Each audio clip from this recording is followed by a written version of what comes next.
I like the Gospel of Mark. I did a lot of work on it when I was in school, and it still amazes me. It's full of surprising little details that are sometimes so small that they can go unnoticed. But that would be unfortunate if we didn't notice them, because it's these little details that make this unexpected little gospel what it is. And the surprising little detail that I want to focus on today is what happens immediately after Jesus gets baptized by John. Mark tells us, as Jesus was coming up out of the water, he saw the heavens torn apart and the Spirit descending on him like a dove. The heavens were torn apart. It's likely that both Matthew and Luke had some version of Mark when they wrote their Gospels, and when they took this, they changed it, both of them, to a little bit more polite, if you will, and the heavens were opened. That's what it says in both Luke and Matthew. The heavens were opened. So the heavens being opened is a nice, gentle, a way of communicating the idea of revelation, God's insight towards us. The heavens open, the hidden becomes visible, and understanding comes to us from the other side. But that's not exactly what's going on in Mark.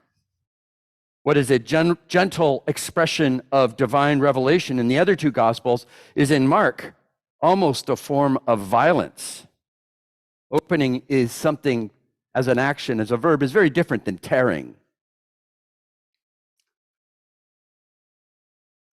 Tearing is like there's some damage. You open a door and then you close it. But when you've closed it, the door's the same as it was before. There's no damage to the door. But when you tear something, there's been damage. When you tear a piece of clothing, harm has been done to that clothing. Its wholeness has been removed, if you will. You might be able to repair it, but that is quite a different thing than just simply closing a door. So in Mark's gospel, when Jesus is baptized, it's almost as if the universe is being damaged. The heavens, there's like, if you will, an imaginary dividing line separating one dimension from the other dimension.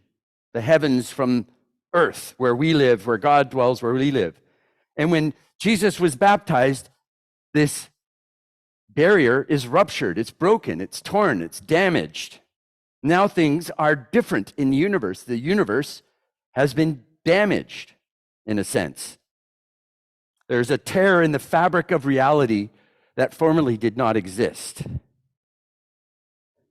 The beautiful thing I like about Mark is he simply tells us these things, but he doesn't really explain what they mean. Just tells us that heavens were torn apart. But we have to figure it out. And the problem with doing that is we could be wrong. So we can never hold our ideas with great sense of certainty because we might be wrong. But still, these details almost demand that we think of something. We explain it somehow. So perhaps what Mark is saying is that when Jesus is baptized, there were obstacles that were separating God from humanity that are now been removed, or not removed, but damaged, so that now there's an opening. Now, we all want to be whole, of course, and wholeness is a good goal. But if we look at ourselves with honesty, we can see that we're actually all broken. While we seek towards wholeness, we remain broken. What if creation itself is now broken? What would that mean to us? But if we continue with the story, it's through the broken, the torn, the ripped, the damaged. It is through that hole that now exists that the Spirit comes. In 1992, Leonard Cohen wrote the song Anthem. And the song has these lyrics. Ring the bell that can still ring. Forget your perfect offering. There's a crack in everything. That's how the light gets in. There's a crack, and that's how the light gets in. Life's imperfections, problems, brokenness, sometimes are the means through which our greatest insight and spiritual revelation can come to us. God is willing to damage God's own creation to be able to make a break in reality, if you will, to make room for this gentle dove to get through. So I imagine, I go on this flight of fancy when I was thinking about this. I imagine this gentle dove. Remember that little barrier? This gentle dove is on the other side of the barrier, wanting more than anything to connect with the human race, to be with and in them. It's a gentle dove of compassion, peace, insight, and spirit. And this dove wants to be with the people, with all the people. But the gentle dove is, as it were, trapped in heaven. The dove is trapped in the divine realm and kept away from the human realm. Now, of course, I don't want anyone to take this too literally. This is a flight of fancy. So I'm not explaining something that happened in history here. It's my own imagination as I imagine this story. But I imagine this dove trapped in the heavens, and something happens when Jesus is baptized, something that causes God to rip the heavens apart. And now there's this gaping hole, and it's through that hole that this gentle dove can now descend from the divine sphere into the human sphere.